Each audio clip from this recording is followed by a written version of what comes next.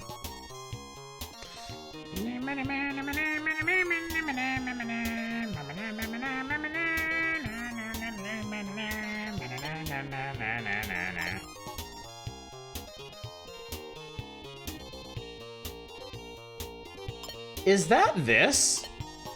It is. I wouldn't actually match this. Cool. You go here.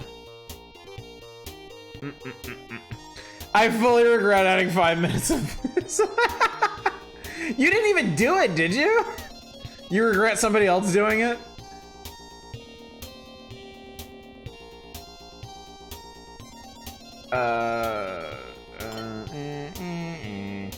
Games way more angry old Chinese dudes smoking heavily really make authentic. I mean, it should be real mahjong. Like, we should be playing actual fucking mahjong right now, but no. No. Westerners are too stupid for mahjong, so we get this shit.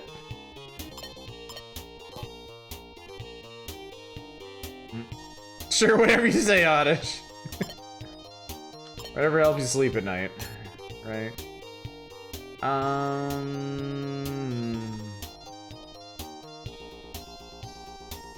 Can you play mahjong? I used to know how. I've probably forgotten most of it, but I played in high school.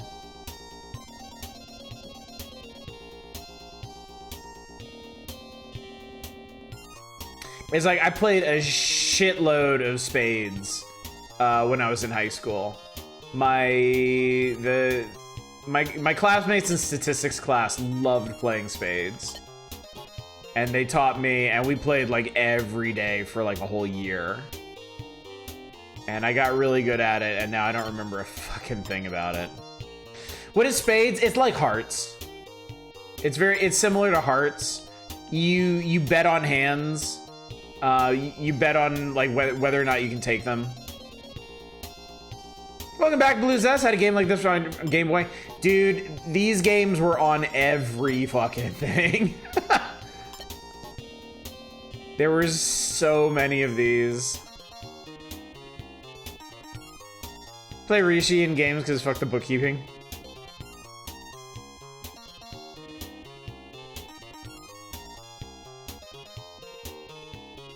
Oh.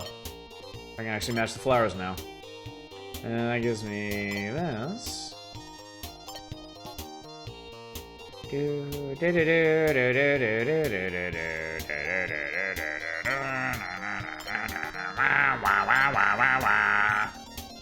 Wario plays Shanghai. Wah, wah, wah, wah, wah, wah, wah. I have to amuse myself, chat, because this ain't doing it. Play Balatoro? I've seen a lot of people talking about that game lately. Kind of sucks that all is really out there for English is solitaire or naked anime.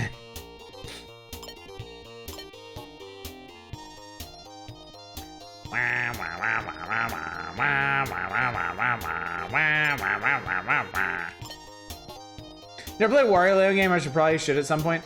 I played a fair bit of Mario Land 3, which is Wario Land, and it was fun. I'm looking forward to streaming it sometime.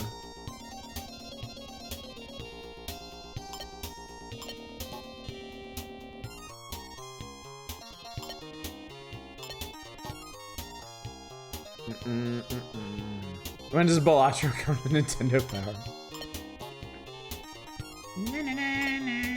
Destroy these foul tiles. Be gone. Be gone, beastly things. Trouble me not.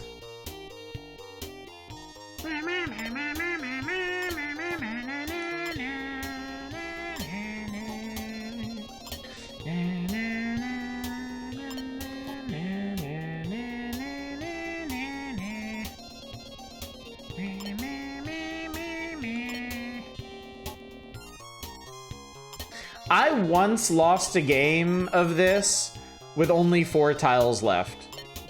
Or no, that wouldn't have been possible. It must have been like 8 or something. But I once lost a game of this like right at the absolute ass end.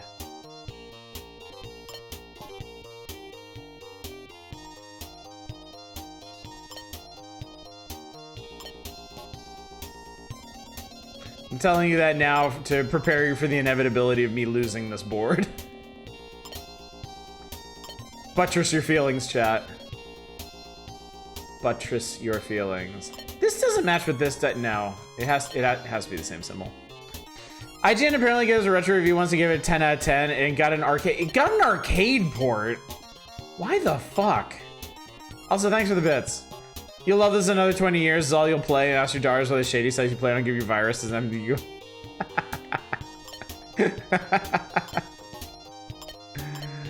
Oh my god.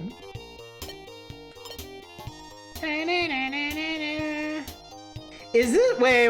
What's going on with this guy here? Is the match for this guy under himself? It is, isn't it?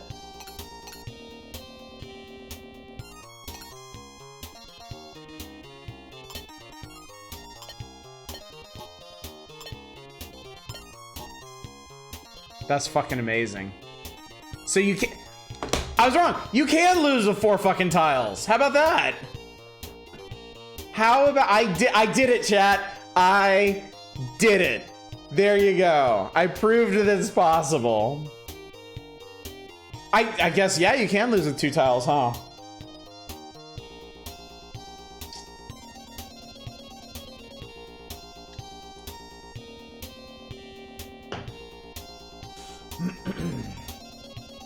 Try to get it, see what happens. Yeah, they don't match. Yep, that's a loss. The season tiles are not wild. They have to be matched to seasons. No, apparently this one just doesn't give you a fail screen. Help game! Identify tile, back up a move, show all moves. Oh, you can back up moves. Uh-oh, there are no possible moves. Push a button to continue. A button flips the cheap folding table again. Well, we got a whole nother 2 minutes, so restart the game, obviously. Oh, this is the exact same board.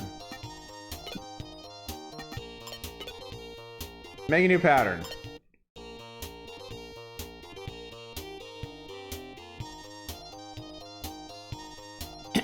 Yeah, that's the thing. There's 4 of each tile. So for each individual tile, there are technically 3 other tiles they could be matched to. But because of the nature of this, it's basically impossible to look that, like, it's basically impossible to see that far ahead. So you just kind of do. I mean, I'm sure people have sussed out actual strategy for this, but I don't fucking care. It's definitely not fun enough to devote any additional brain power to.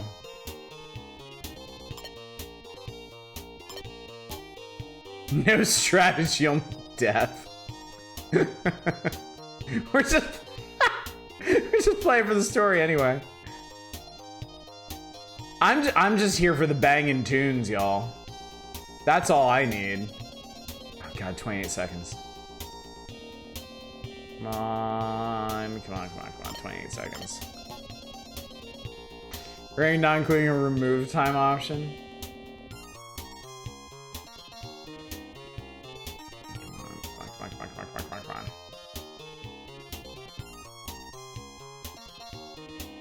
I'm thinking really hard, chat. I always look off to the left. Oh, what a shame we're done. Oh, what a shame. Too bad. So a game called Mortal Sin recently they were very interested in. Mortal Sin sounds familiar. Well. Nah, alright, what's next? If it's another version of Shanghai, we're just done. Wait. What the hell is that? I can't say I know this one. A did a video. Oh, Oh, that was like today. I was gonna watch that, and I got distracted by other things, like work. Yeah, I should check that out. Uh-huh.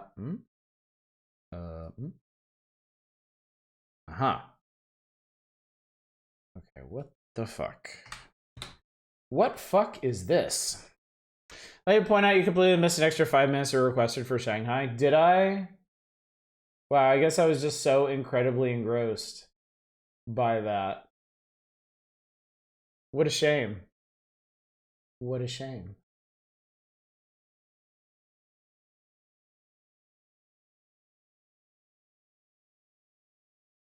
Oh, they were back to back? That would explain why I missed it. Well, I refunded that one because even I have my limits. No way in hell am I spending 20 minutes on that piece of shit.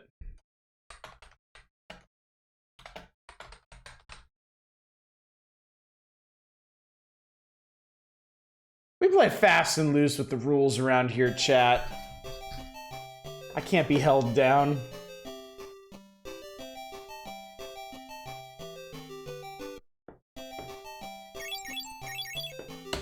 Well, that was quick.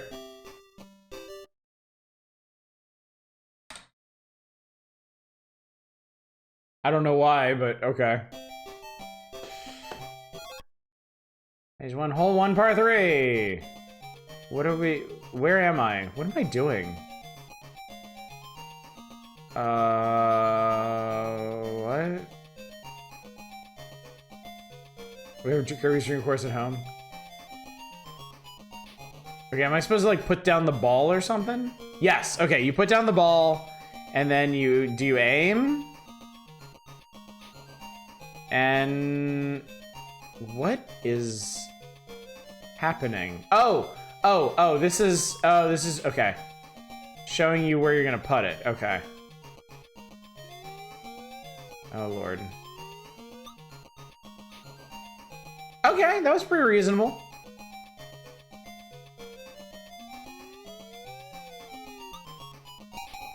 Okay, cool. I got a birdie.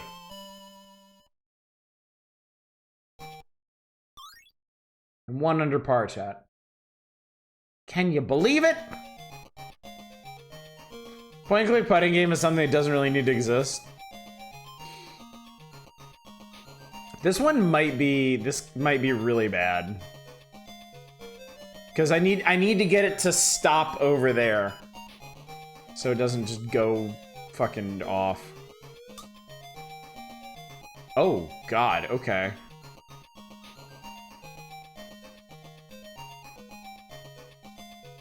Are these actually... Oh, these are walls. God, I thought... Okay. I thought this game was way harder because I didn't see any walls. But apparently the glowing edges, like, reflect stuff. So that's cool.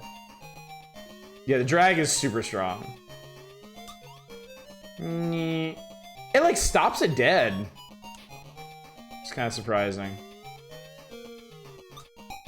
I'll take par. Dude.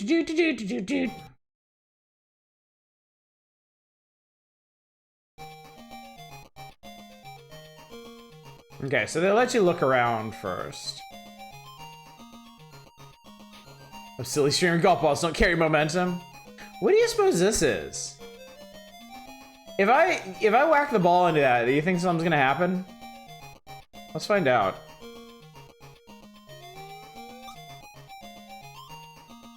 That stopped the thingy thing. That was probably totally unnecessary, but I mean, whatever. Oh, I didn't hit it hard enough. Shit. And there's a bumper in the way. Oh my God. You fuckface.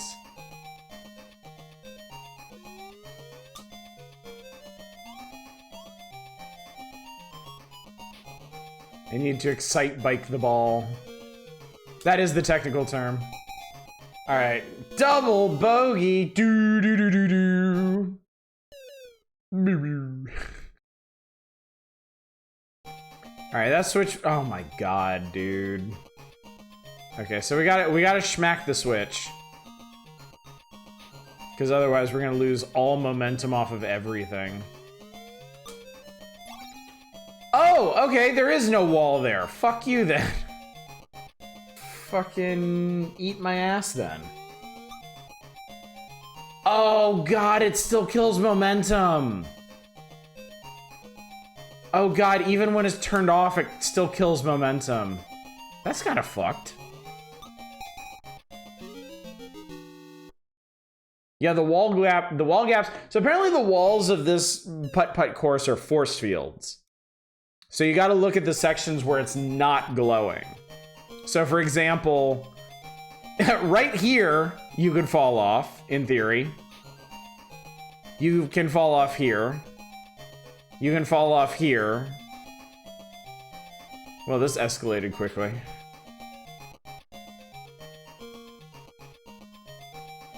I feel like this needs to be like a par 7 or something.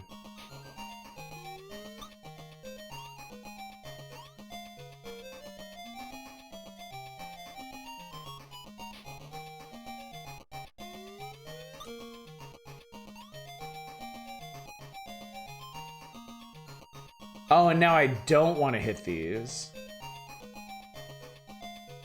I just didn't need an extra 5 minutes. That's really kind of going to be the lesson of most of these games. Y'all are going to add a bunch of time to them and then regret it. Honestly.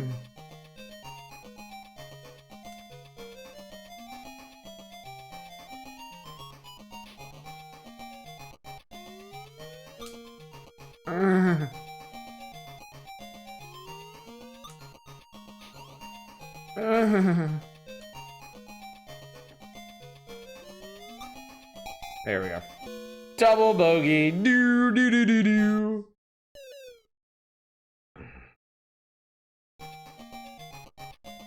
I see out. In. Oh, it's now we're thinking of portals. Okay. I'm just kind of vibing to the music. The music is cute. The mechanics are... I'm not loving the mechanics.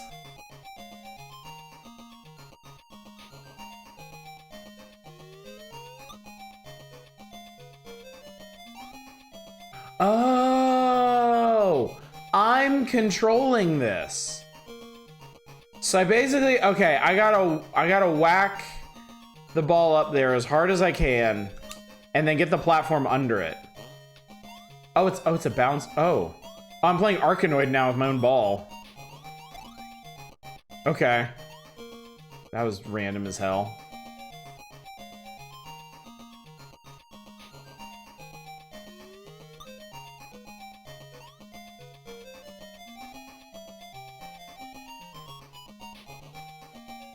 Kids don't play Arkanoid with your own ball.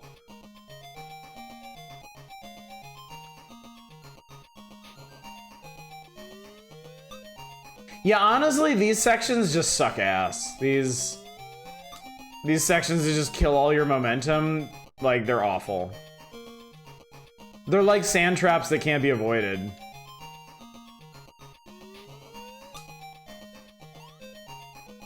Bro.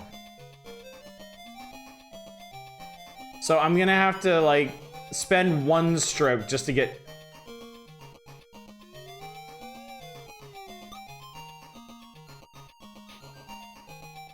They're fun traps. They trap any remaining fun. That wasn't even fucking hard enough. Give up! I do, game. I do. Wow, you get, like, tragic music when you go 5 over. Help, game.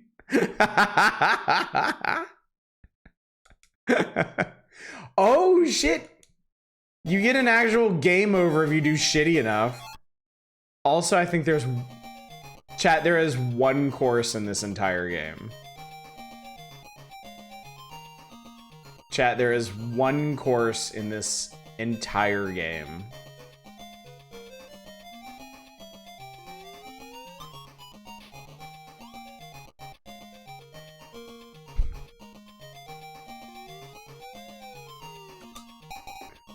Well, well, well, chat, if it isn't the consequences of our own actions.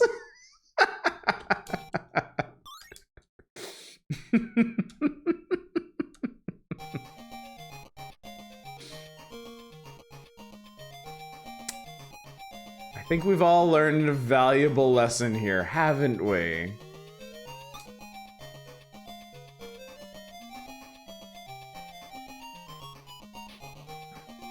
I think with a little we've learned nothing. I think with a little practice, this game looks kind of fun. Shame about one course. I really think these like conveyor floors that kill all your momentum are really unfun. Like, yeah, on the one, like, yeah, you can learn to deal with them, but I don't think it's worth it, just straight up. Wow, I accidentally did that really intelligently.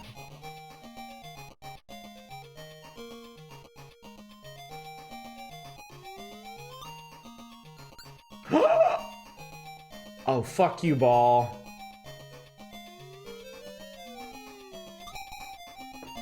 That was gonna be a birdie. That was gonna be a birdie.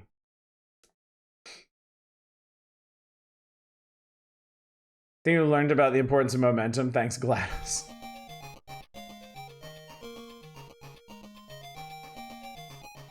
Like, this is where this game starts turning to shit. Like, having to get across this bullshit sucks.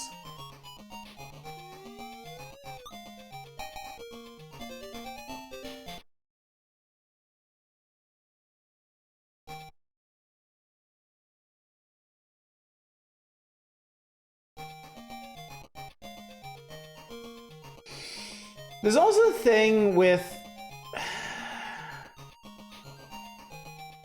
There's a thing with mini golf where, like, personally, I think if you can't get, if it's literally impossible to get a hole-in-one on your mini golf course, I think you fucked up. It says stage 1, so I presume if you make it under par for the stage, you get more courses. I mean, I don't know. I'm not sure how we would test that theory even. I couldn't even get out of there, man. And that was too far. Okay, great. There we go. Bogey. Big old bogey. Also, a course is 18 holes. They might have just split them into 3 stages of 6 holes each, potentially.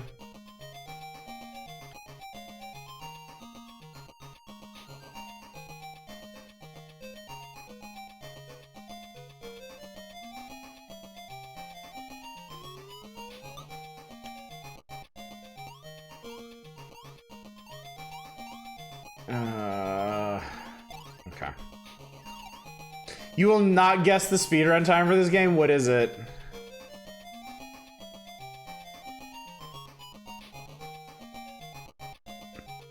Also, I wonder if I can get across. Wait, I can maybe, like, yeet myself off this thing?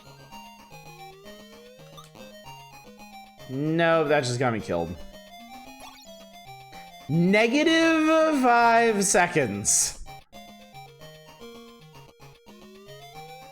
Negative. Oh, you literally can't get across there. You have to. Dude, this sucks. You have to go back and hit the switch.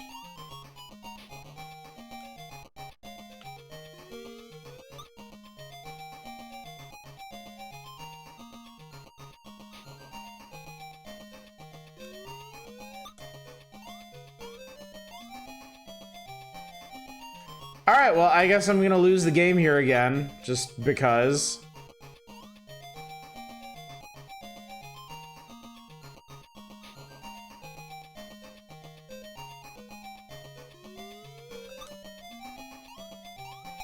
Or not. I got triple bogey, but practice 1 minute 24 seconds. I didn't see practice mode first. I was like, what the fuck?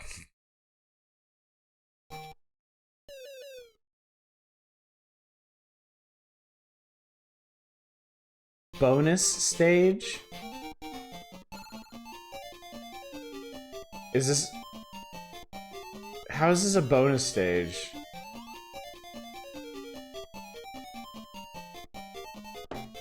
I'm sorry. Oh, you have to. Oh my god, dude. You gotta get it in one.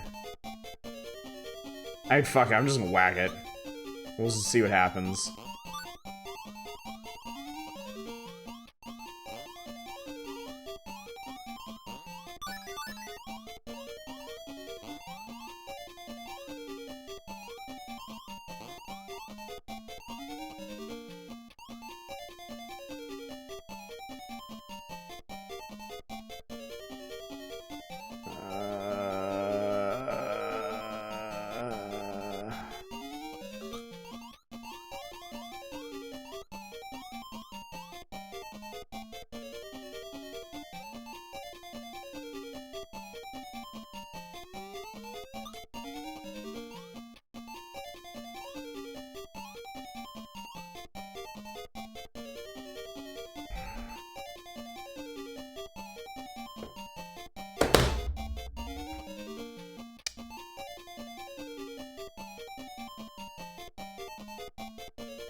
Thank fuck.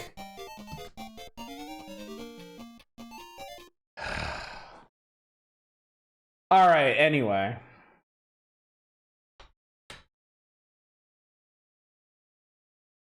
Curses to you who made us play that 50% longer. Simply flabbergasted the quality precedent of the system. Yeah. What could this be? And that's how Oddish lost his mind. This could be anything. Not a very evocative title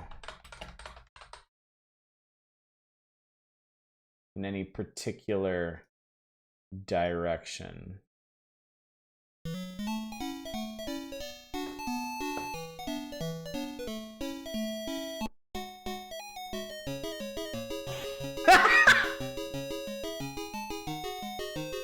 Wait, what do we? Oh my god, okay.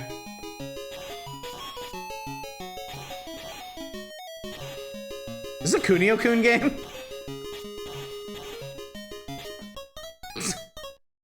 Is this we have Kunio-kun at home or something?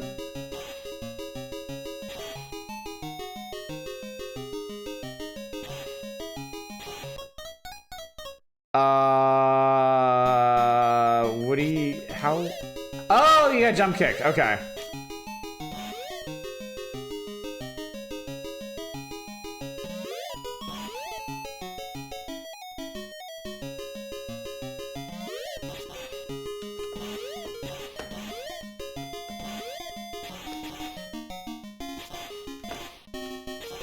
This is too many dudes! But apparently you can hit guys going up and coming down with your jump kick. Fuck me, man. Jesus. What is supposed to be? Are you being assaulted by Frenchmen? Actually, Russians because of the striped shirts.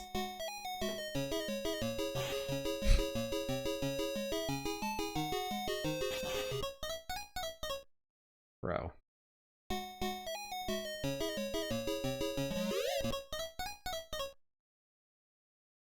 You punched me out of my jump kick.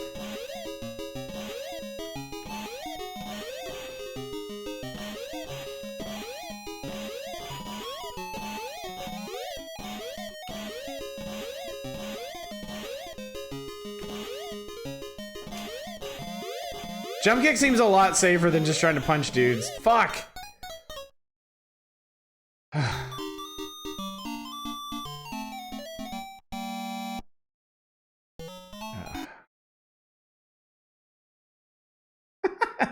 Punch dude. Yeah, that's pretty funny.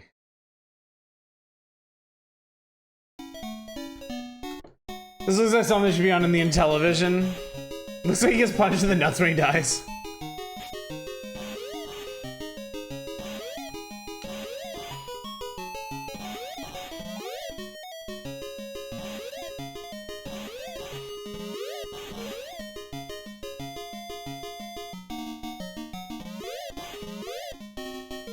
Broop, broop.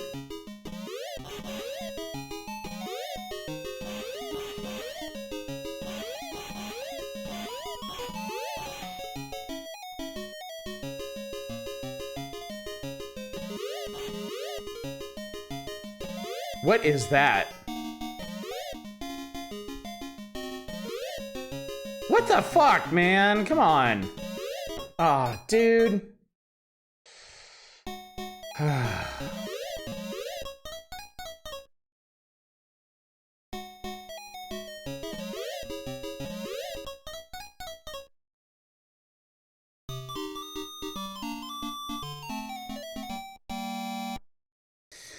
My Hero known as Station Scandal.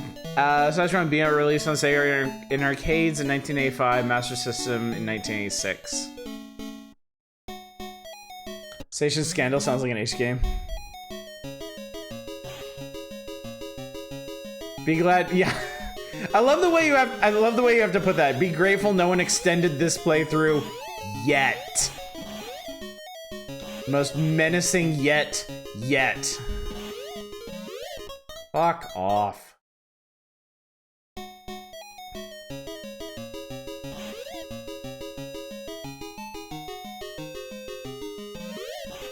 So, okay.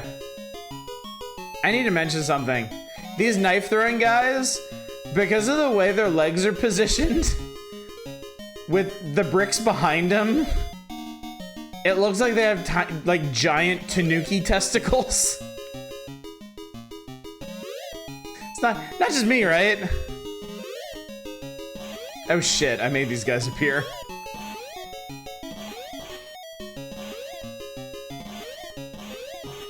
Oh no!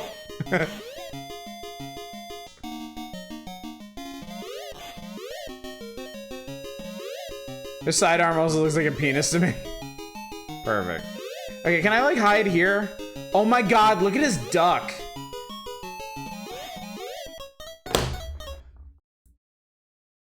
No, that's fine. No, that's totally fine. You can definitely do that. It makes perfect sense. What the fuck? Mike Roberts and Steve Phipps of Computer Gaming Magazine reviewed the arcade game positively. Said it's a bit more basic than the incredible Hang On, so quite enjoyable and amusing variation on the Kung Fu game theme. Oh, God. My Hero is shit.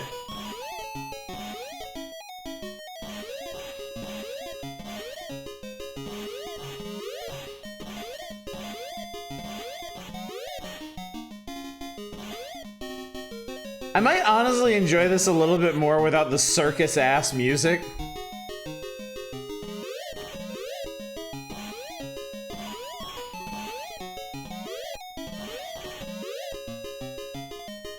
Let's put on Foo Fighters.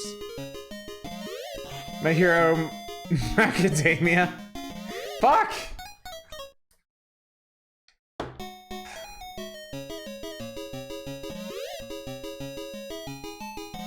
Main character's quirk is sucking shit.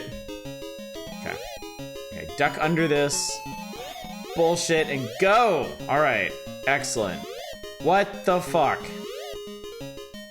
What in the fuck?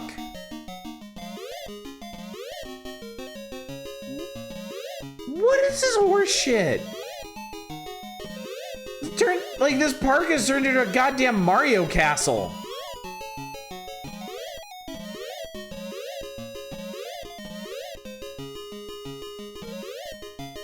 Oh, okay.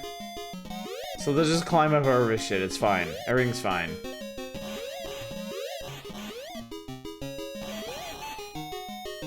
Ah, fuck. Game reminds me of Dr. Jekyll and Mr. Hyde. This is not a good thing. Oh god, they jump kick now. They jump kick now? They jump kick now. Designer works on some decent stuff later, like Alex Kid 1 and Phantasy Star 1. You've learned your strategy. My new technique is unstoppable. Why not just adapt it? Yeah, this is still stage 1. This will always be stage 1. We have always been at war with stage 1.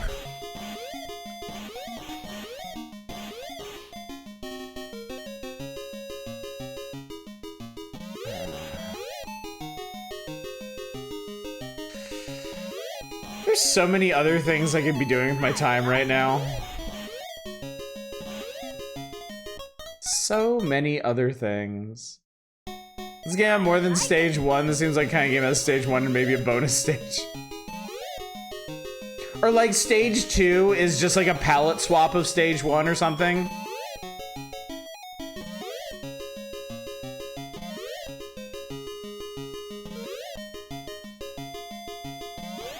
This is your choice. If you don't think that I'm pondering my life choices right now, I don't know what to tell you.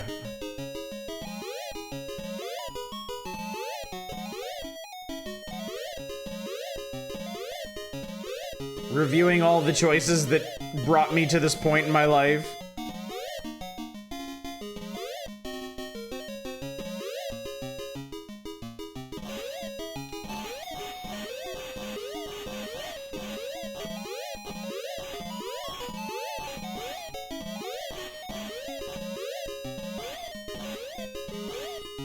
Fuck. Shit. How do you feel about Sega right this second, be frank? I have, throughout the Master System Odyssey, I've wanted to be fair to Sega. Because I know there's a lot of, like, not great games on the NES. Like, there's, what do I do with that? What the fuck do I do about that? You know, like, the NES has its share of garbage, so I was like, you know, this is probably the same deal with the Master System. But every My Hero we get tilts me more in the direction of thinking that the Master System just wasn't very good.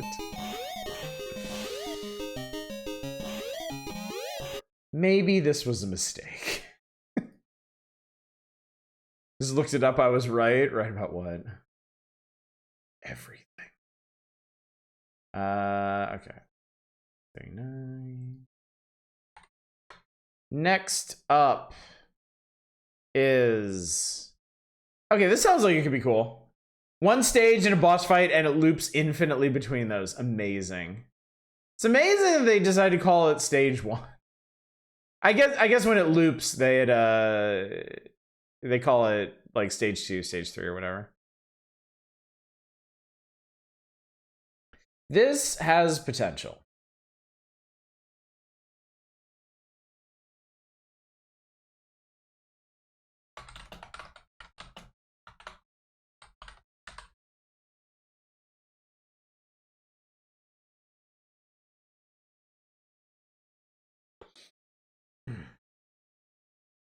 The Cyber Shinobi. Z'd again. I don't know what that means. Perhaps you recall the evil army of villains called Z'd. Everyone thought they had been defeated by the great Joe Musashi, but some had escaped. Long after that dark age had passed, in the year 2XXX, a force of robots and men began attacking atomic power plants in countries all over the world. The plutonium they stole was the equivalent of 100,000 megatons of explosive power. The words Cyber Z'd were always written at the scene of these crimes, and the world soon learned what they planned to do. Cyber Z'd intended to use their nuclear capability to terrorize the world. Every nation sends best forces against Cyber Z'd in a desperate attempt to stop the threat, but all were defeated. Not a single man survived. Then, in the world's darkest hour, he appeared. Joe Musashi, grandson of the one who crushed Z'd so many years ago, came forward to battle this great evil. Joe must fight those who rose from the ashes of Z'd and stop them from unleashing their deadly nuclear missile force. He alone stands against Cyber Z'd.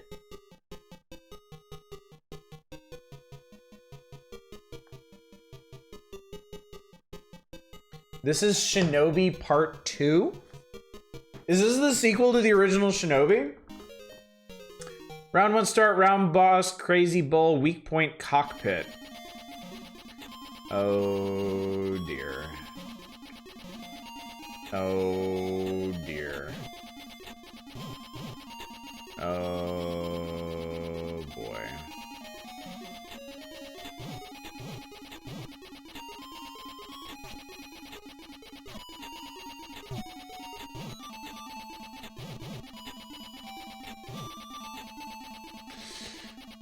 You really should say things I promise you're wrong.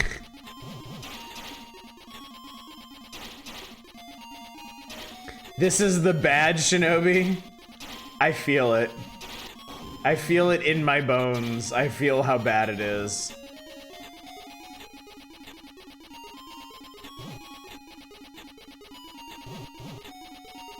This is not a good game.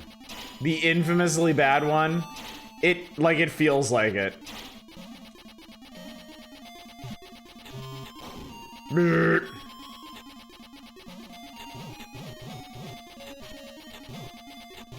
When I think of Ninja, I think of 3 frames a second.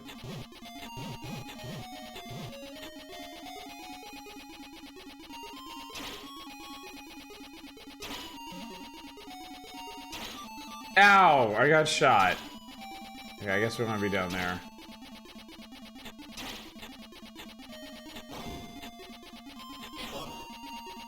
Alright, I got power.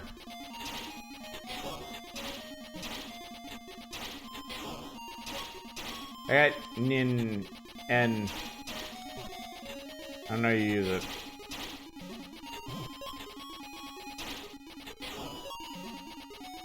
I got Nin. Master some actually solid games like Phantasy Star, Wonder Boy 3, Ease 1, and Psycho Fox, but a lot of garbage. Yeah, I'm pretty sure I can mention more than 4 good games on the NES. Okay, up and jump is a much higher jump. Thankfully. Ow. Quit shooting me in the ankle. The Genesis was when people started giving a shit for a reason.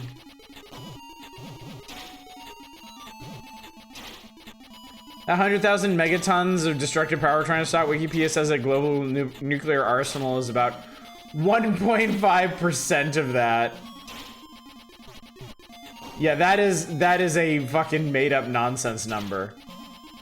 That is like enough. That's like a big enough nuclear bomb to destroy like Jupiter or something. Oh, cool. I think I died. Yeah, I died. They were just like, no floor here.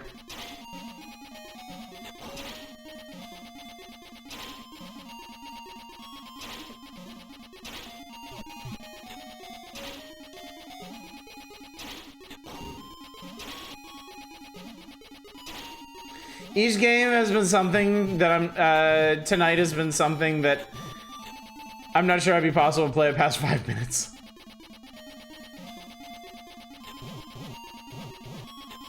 I thought the 100,000 megatons were 1.5% of the global nuclear arsenal. No. The global nuclear arsenal is 1.5% of that. Okay, so we want to be up here, apparently. But I guess we also want to kill all these guys. But you die if you do. Fuck off. God. Stopping the chatting at the start was a fucking mistake.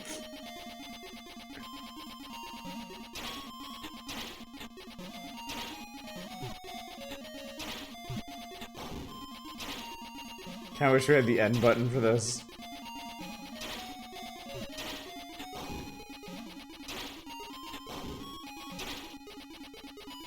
Most Shinobi games are pretty good, believe it or not. I'm gonna have to see for myself, because I certainly don't believe it from experiencing this.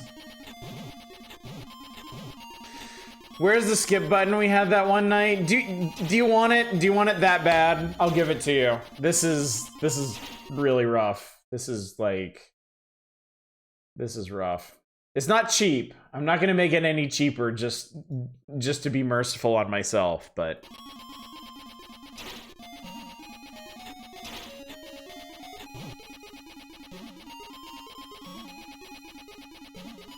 I enabled it. It's there if you want it. It's the skip stream button.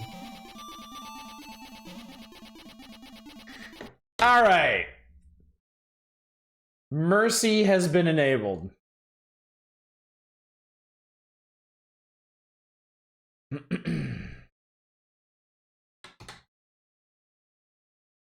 All right, next up is... Oh. Actually, I'm not going to say a fucking thing. I'm going to start poker facing these, because I feel like if I have any kind of positive reaction to what shows up, it's going to be garbage. And I mean, this could be. I just recognize this name. Remember the Shinobi Game Gear game having different ninjas who had different powers? Don't react to anything all stream. That's the new meta. That's the new streaming meta. Just sit there stone-faced. Don't do a fucking thing.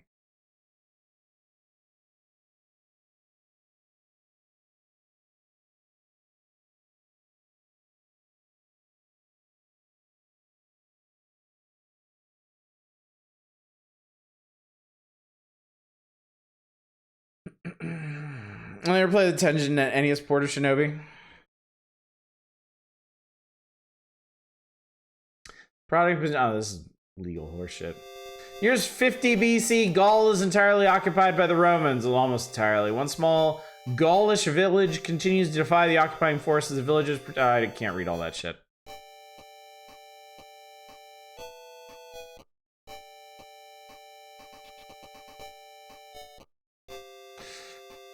Potion brewed by Getafix, a venerable village druid. Known the village will easily fall without the magic potion. Caesar's Getafix abducted by his loyal legionnaires.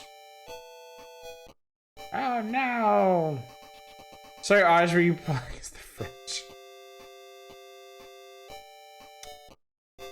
I'm gonna say the village is dwindling. Potion supply vital statistics. The village chief sends Asterix and Obelisk on a perilous mission to rescue Getafix. Ah, it's little cartoon Caesar. How about that? Do we get to stab Caesar in this game? Hopefully in just a really funny way. Wow, he looks like a real prick.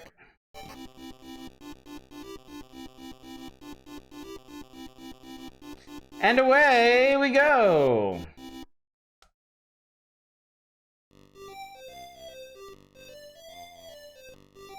In general, puns in the comics as a kid, especially when I found out it was translated from and into other languages first. Yeah, I've like I don't know anything about Asterix and Obelix.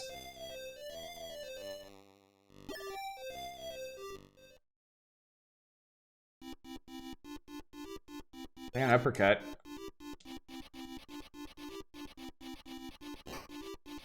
Fuck you.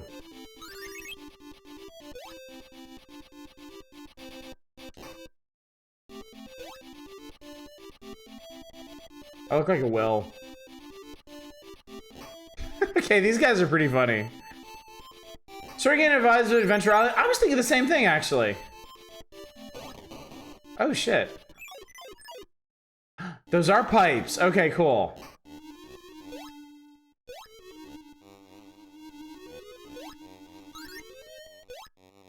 Oh. Well, I died.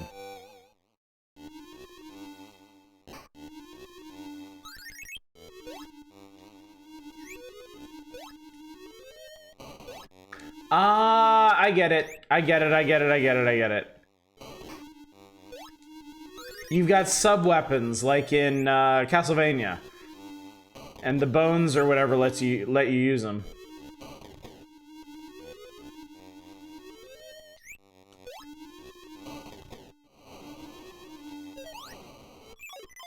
Okay, that was neat. Adventure Island by way of Classicvania. This is Mario. It's got... like, it's got, like, Castlevania sub-weapons, but it's Mario.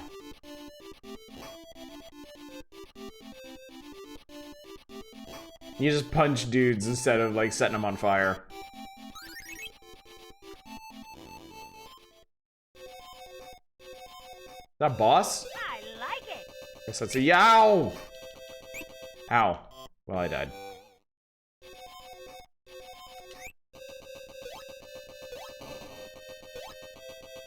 Can you jump on them? No, you can't. Okay, okay. Punch him in the face and then jump out of the way. Or actually, he runs away from you when you punch him in the face. Eat it! Delicious! Boar traditional cuisine in the Gaulish village. Oh yeah, please, just count up all my time. It's my favorite part of any game. Alright, let's play the Big Chungus dude.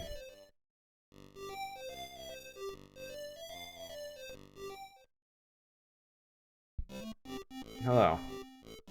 Oh, he can. Oh, wow. He can just smash this shit.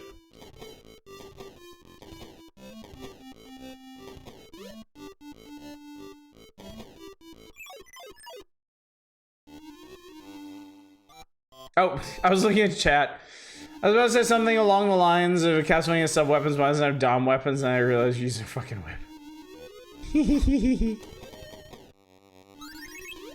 Obelix fell into a cauldron of the power potion as a baby and drank it all. He is perma potioned. Ah. Interesting. Oh, neat. Okay.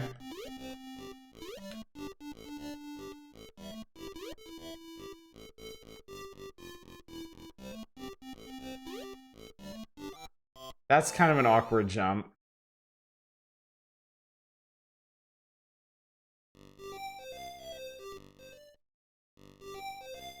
Laura's not especially deep. I mean, it's supposed to just be like a humorous comic, right? Not really about the storyline or anything.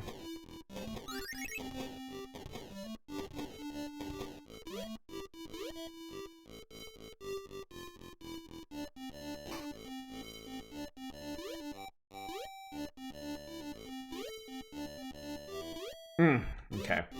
Just need a little more momentum on that.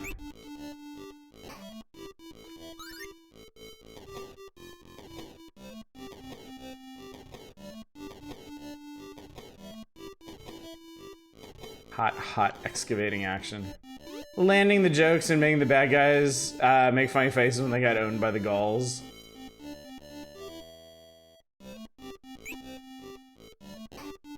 That's an interesting one. Meats. We got the meats.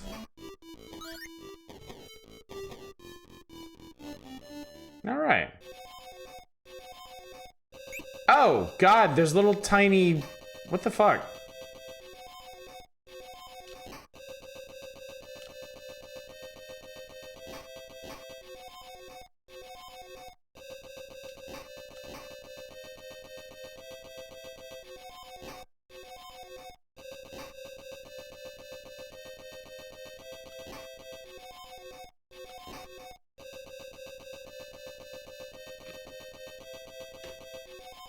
That was an interesting one.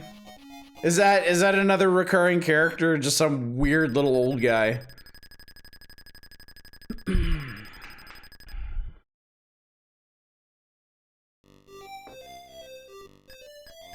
So you can actually, okay, so some of these stages you can actually, wait. Is it just you pick who to go with first and then whoever you didn't pick you have to take for the second part? Don't remember that dude at all.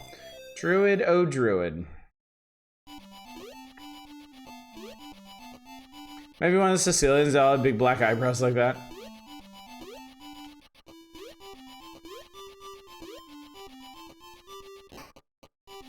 I got a rock. Oh my god, these are just like the spinners from Mario 3. In that they suck. Bro, this... I hate it. There we go.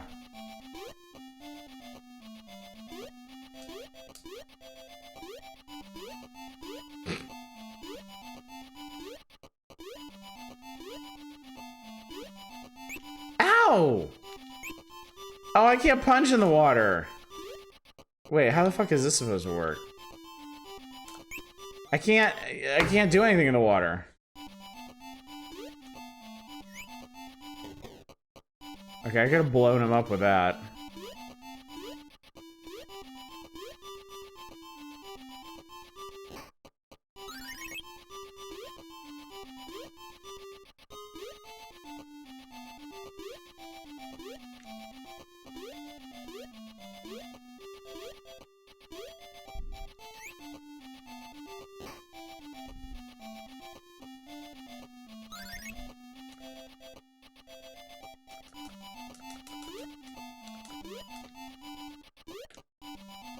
Oblix was by profession a men here delivery man. Interesting. So throwing, okay, that's kind of neat.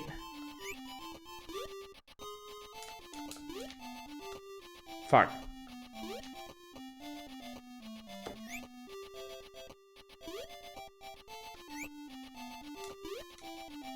Okay.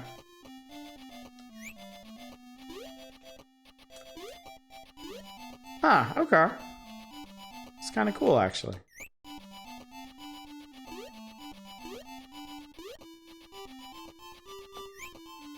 Obelisk, it's a joke.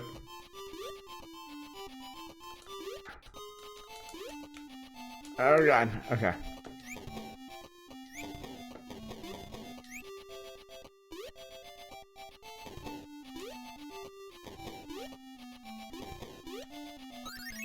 Money.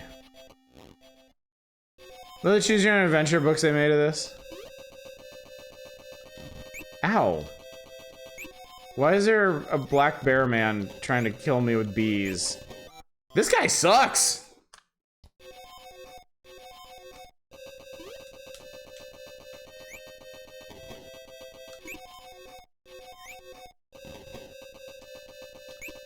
I'm not really sure what I'm supposed to do about that.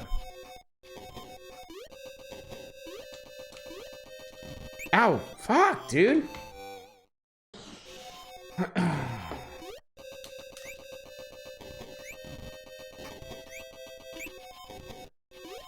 I mean, it seems like I only need to hit this guy like 3 times. Dude! Ah, shit! Oh, I'm not dead. Now I am. Fuck. Okay. Alright, whatever. You seem much worse tonight.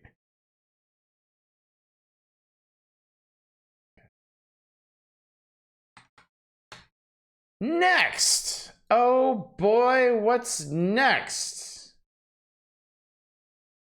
I could have sworn... Oh no, we didn't, did we? No, I've been meticulous about this. Okay.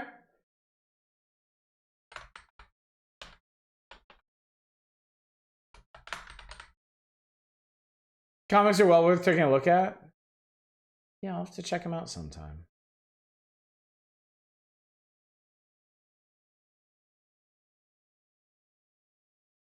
Read all of those and all. I have read all of Tintin. I love Tintin.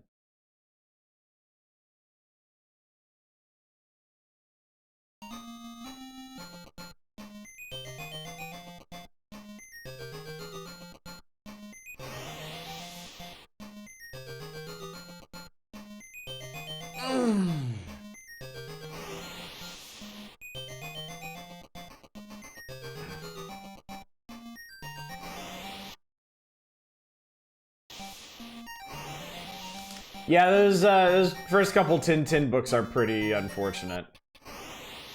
Stage 1, Plains. For the desert road racing one? No. No, it is not. This is... something.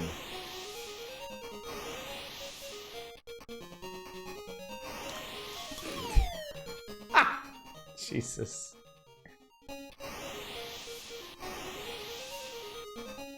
So, okay. I think they were trying to emulate the art style of the TV show, but I don't think it really...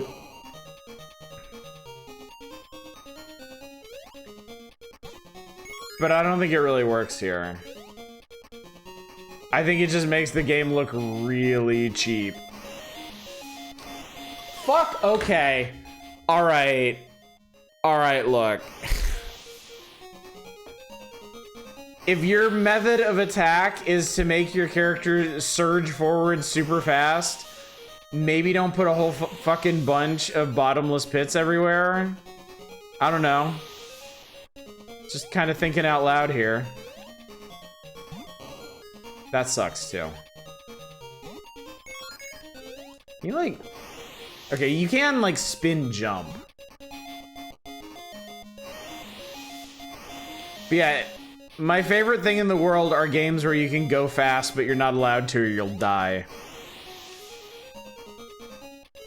Like someone's mom put... God damn, dude.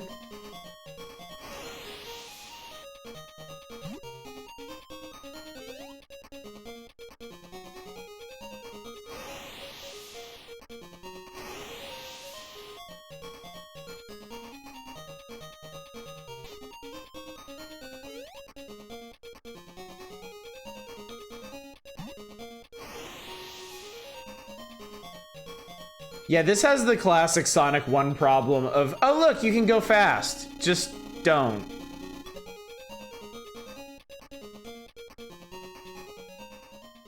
Yeah, eating is automatic. That's why the bombs are traps. Because Taz will just eat literally fucking anything he comes up on.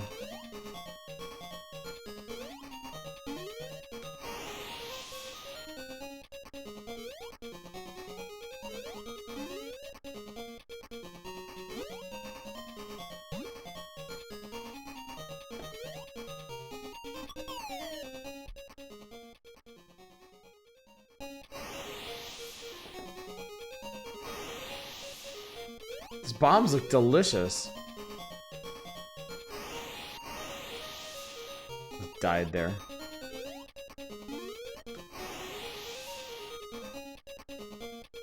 I forget where I jumped down and died. I think it was, oh great. Office. Whoa! Whoa, whoa, whoa, whoa. Okay, okay, okay. There we go.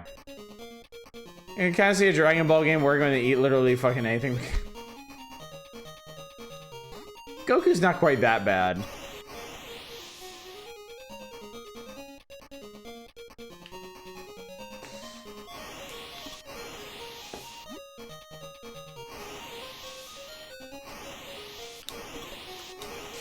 That's so shitty. Putting enemies right on the edge of pits.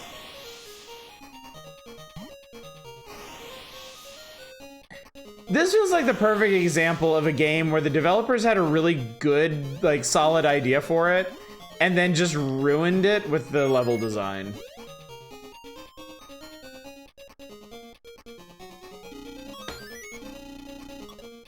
Like, if the levels weren't designed in total opposition to the gameplay, this would be a lot better.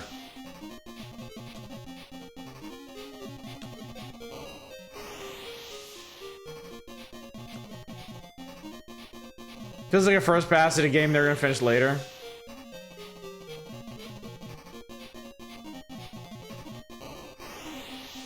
All right. Fair enough.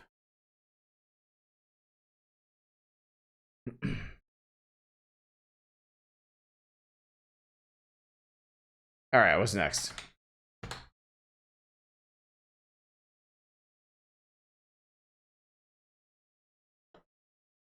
I don't think I don't think I could poker face these if I wanted to. I don't think I have that capacity. Like, if I play a Xenoverse, you could be one of 3 different races and transform into a human who couldn't.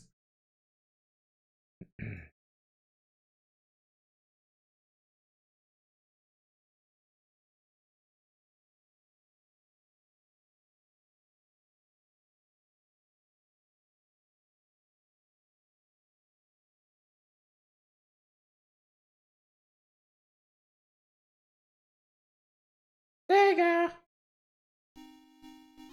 Let's play some soccer programmed by Rage Software.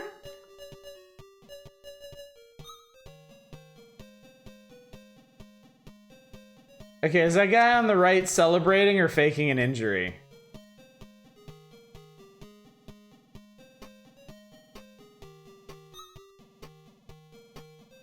Friendly. What do you think makes this ultimate? I think we're gonna find out. Okay.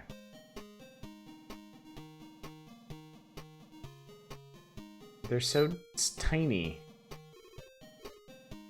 I guess we're going this way?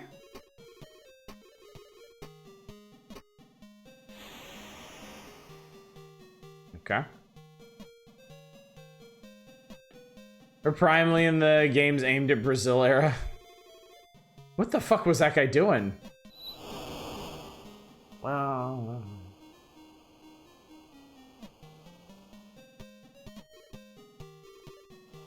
So rip-off of Sensible Soccer. It does kind of look like Sensible Soccer, doesn't it? I mean, Atari era scoreboard is a nice touch. Can I please get the ball to do anything with, please? Would that be too much to ask? Why does the other team keep getting the ball my goalie is kicking? Do they not? Like, I know enough about soccer to know that the goalie is not just gonna kick it wild into a group of opposing. Dude, this is fucked. Like, why does the goalie not just kick it to somebody? I'm not own goaling. I'm trying to get the fucking ball from my goalie, but he keeps kicking it to the other team. Because I can't see where any of my dudes are.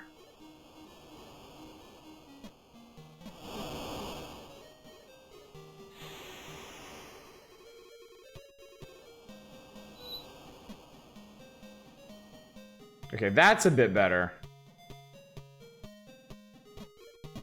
Except I couldn't control anybody, so the guy on the other team just gets to run right up on it.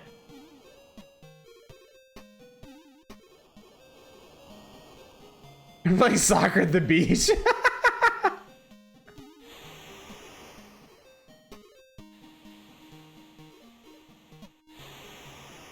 So I think what's ultimate about this is it's like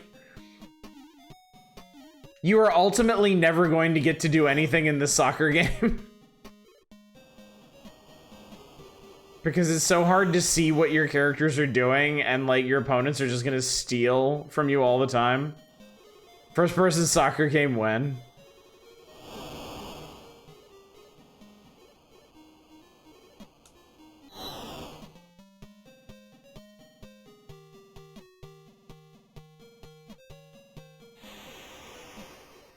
Put the camera inside the ball.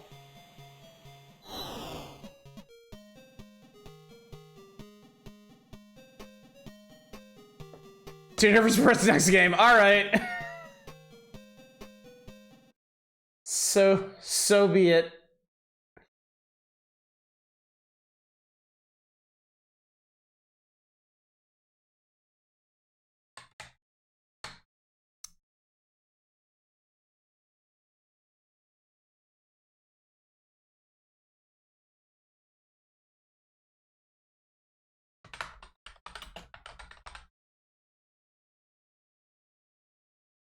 Finishing button really paying dividends.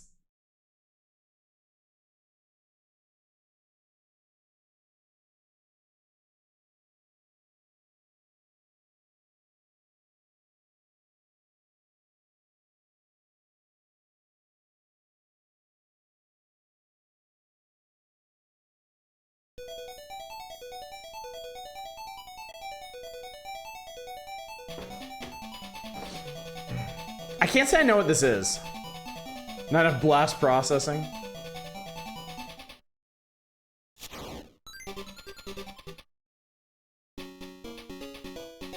It could be tails? Oh my god.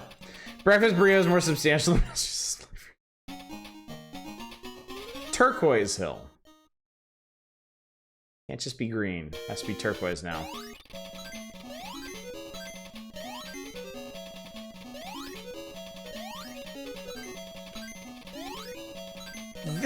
It seems really Game Gear-y.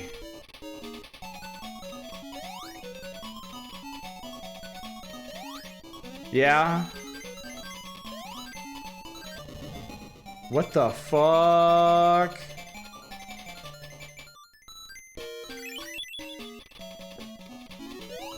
Okay, yeah, this is yeah, definitely a Game Gear port. If you get hit and only 3 rings come out of you, it had to have been a Game Gear port.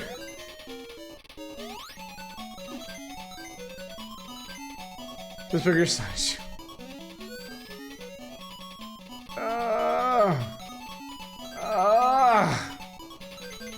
Oh, it's trying. Oh god. Okay.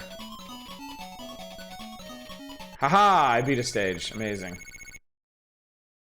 Not coincidence, Game Gear and the SMS had very similar cores. They ported very easily. Yeah, that's come up a lot. Engine is struggling. Wait, what's going on? Oh, there we go. 721 kilometers per hour. When was that happening? What the hell are they talking about?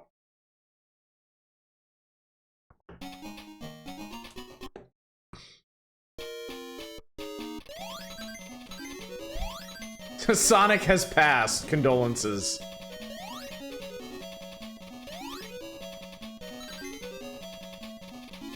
He is survived by Tails and Knuckles.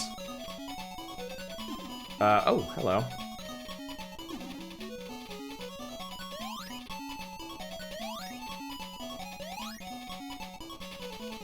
Did they add that in after they realized the game engine made everything feel super slow? No, don't worry about it. You're totally going 700 kilometers an hour there. It's just we couldn't show you all that speed because we didn't want to like intimidate you or anything. It's like it's only 448 miles per hour.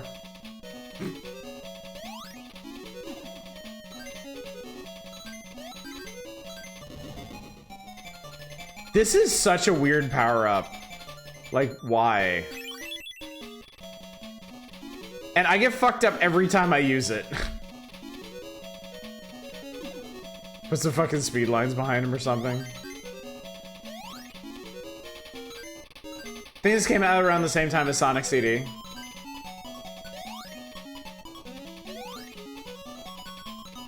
Oh, hey.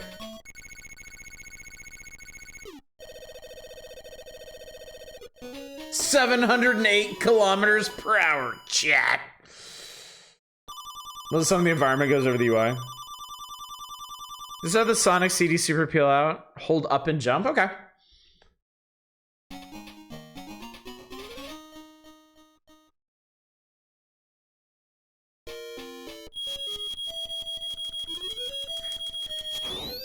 Yes, but it's gonna make your ears suffer.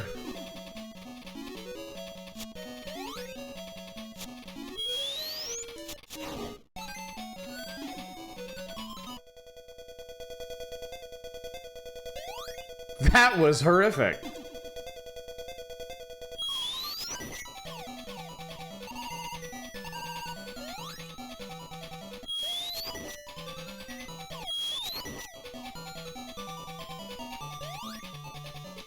This is fine when we get to the bit where we make out with a human princess.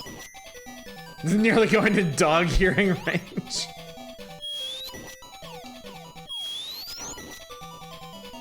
Thought my fire alarm started going off.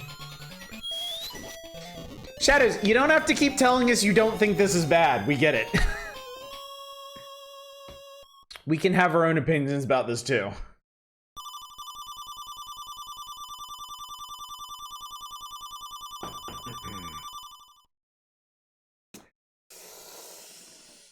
Okay. Gigalopolis. Okay.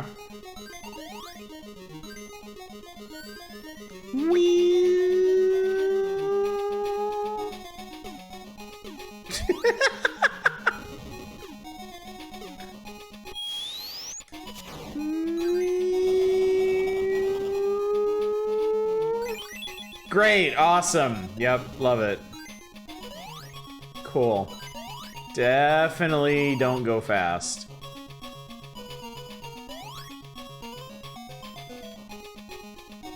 Am I the only one that gets irritated by games making noise when you jump? It starts to grate on your brain after a while?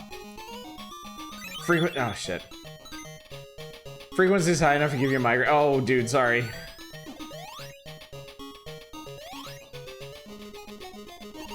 Shit. That was my own fault, but still. Yeah, I like jump noises, but it really depends on the frequency. This one is making some weird choices with the audio.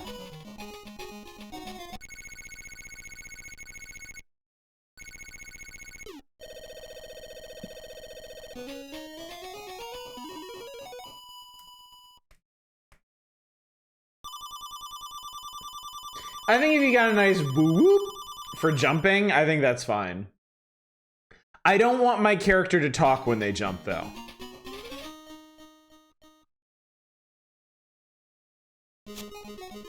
Like, I don't need them to go like, woo, or yeah, every time they jump. Just a nice little boo-whoop is fine. Something unvoiced. Can't stand voice lines whenever characters do things? Yeah. Yeah. You don't want your character to talk, you're gonna hate the flashback remake? Well, easy solution to that, don't play the flashback remake. Play the original. What are your thoughts on... If it's a Dragon Ball game, fine. Anything else? Probably not.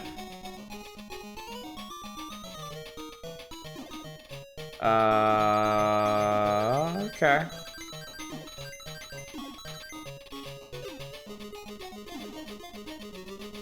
What if we just like... I was gonna say, Sonic's like hitbox? Or like his, like...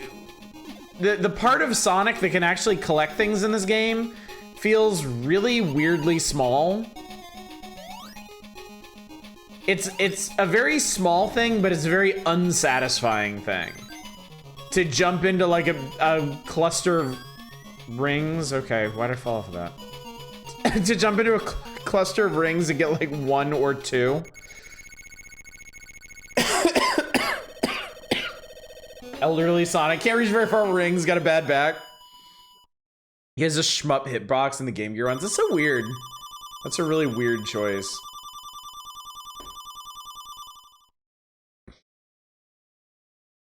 Jesus Christ, Eva. Eva's been on point tonight.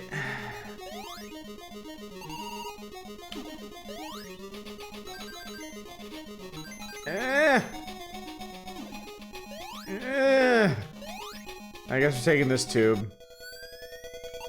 Alright, what do we got? The fuck is that? Oh lord. Okay. Oh, hey! Shit. Wait, can I just...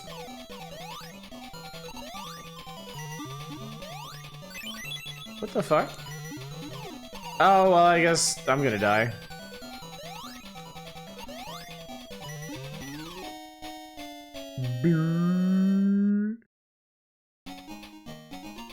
This is so terrified you're gonna die, you can continue every 5 seconds. Ugh. Ugh. Ugh.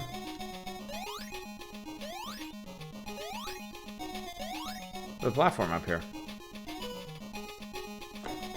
What the fuck? It wouldn't let me jump off of it.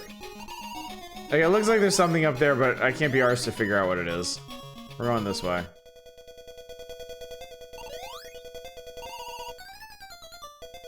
Plays like how I expected human teeth Sonic to play.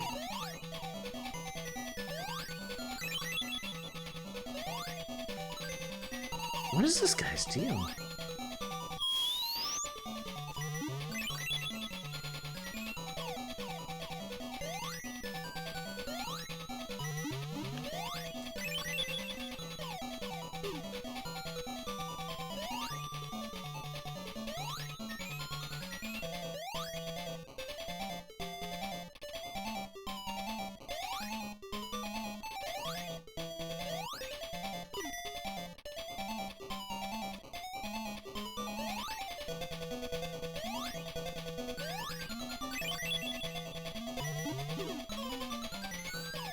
I'm not sure what you're supposed to do with this guy.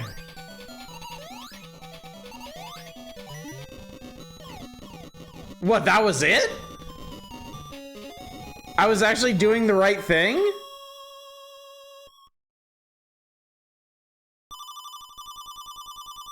Okay.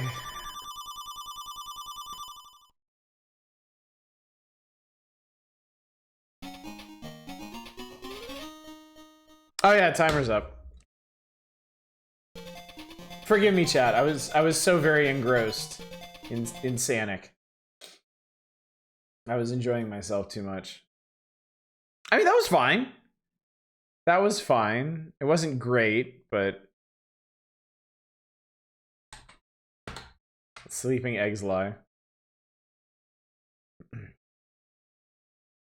Is bouncing back and doing a progress face when you hit it? I mean, that's supposed to mean that you're doing no damage to it. You need to figure out something else to do. There is a very distinct Sonic damage noise when you hit bosses and he wasn't making that. So there's really no excuse for that.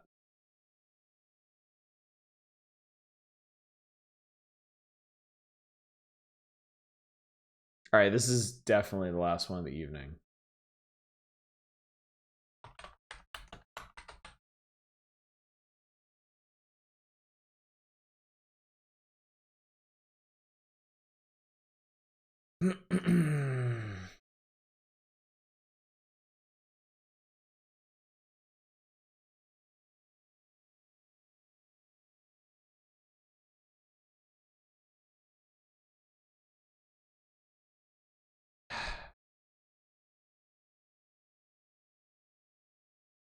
Please be good? Please? It would mean a lot to me if you were good.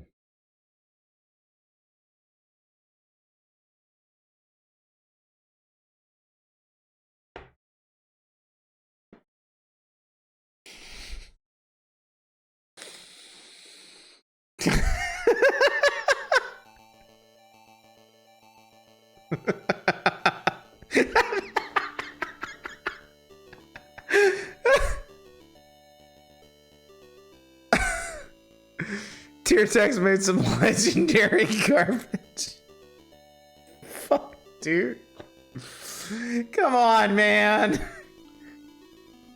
Actually, no. I'm gonna let this run. I'm gonna let this run. I want to know what exactly they did with the opening here. Too late to ask for a reroll. This is it. This is the last game we're playing tonight. Is it basically the NES game? Because the NES game is ass. I'm gonna see a beer slide up on the crawl. Cerveza Cristal just shows up here. I hope so. No clue. I hope so, just to see the look on your face. Wait, what? Oh God. Okay. Oh gee. Oh, okay. That wasn't gameplay. That was level kid. I'll take cadet. Sure. I mean, they're trying, man. They're trying. That worker uncle and purchased 2 droids for the oh boy. Oh boy. Oh boy.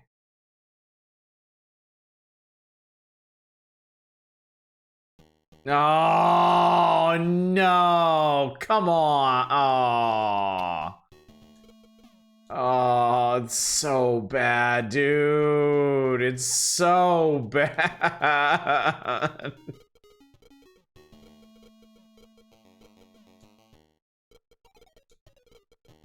No.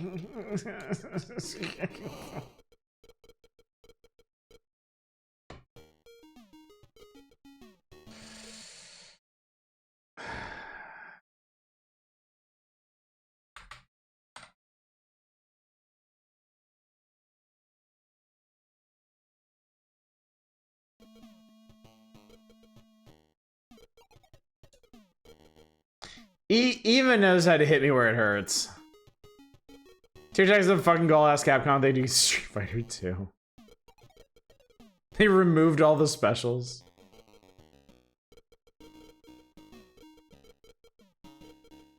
I'm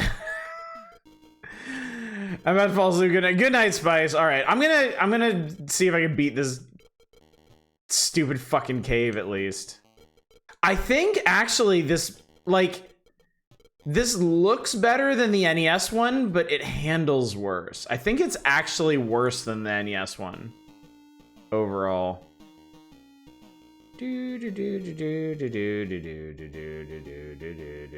Which cave is this? How can it handle worse, dude? It's super slippery. Oh God. Oh God, oh God, oh God, oh Jesus, oh fuck. Like it looks a lot better. Like the graphics are a lot better. But it handles so bad. The controls are so bad. Why is Luke so short? He's just a boy. He's just a farm boy. Ow. Tuscareros look like giant Jawas.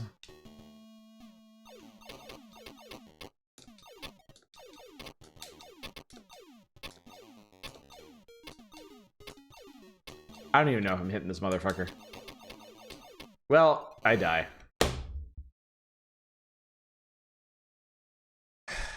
Final percent completion. 3. We're done. It's over. It's over. It's like they never saw the dude, I know. It's like they never saw the movie. All right, well. This has been an experience tonight. But we've done, at this point, chat, we've done 45 games out of the Master System library. Oh boy. We only have a scant 272 more to go. And also, if we kept going, the next game would have been Pit Fighter. So, it's probably for the best. Something reminder why I never explored the Master System as thoroughly in most Sega consoles, so thanks. How many of those games are Brazilian? Yes. All of them. Everyone! Yes, they get removed from the list once they're played. The way I've organized this, fuck it, I might as well show you. I might as well show you what I've done here. What else am I gonna do with my life? Put on some music too. You can't really see that very well. What about... Okay, that's closer. So yeah. I copy-pasted the entire... I copy-pasted the entire Master System library from Wikipedia. And then I assigned... I gave them all, random number generator. And then when we actually play something, I number it off by what order we played it in. So we did Golden Axe Warrior. We didn't randomly roll Golden Axe Warrior, but we did that one first. So I put 1 for that and then 2 and stuff and whatever. And then we go down. And I also bothered to mark if we didn't actually play it. We couldn't do Safari Hunt because it was a light gun game. Or Operation Wolf. So yeah, we're 45 games in at this point. Good for us. Good for us, chat. But yeah. As soon as I wanted to see your Sonic Persona again too, you saw that. I don't remember where it is. I don't actually remember where it is. I mean, you can always see it on Discord. It's my Discord avatar now. Can't wait for Sonic Blast. It's amazingly bad. Oh boy. Oh boy, indeed. Type in so much and you'll get it. All right. Anyway, chat. Thanks for the oh man, my pleasure. Boy, howdy, do I love sharing some garbage with y'all. So.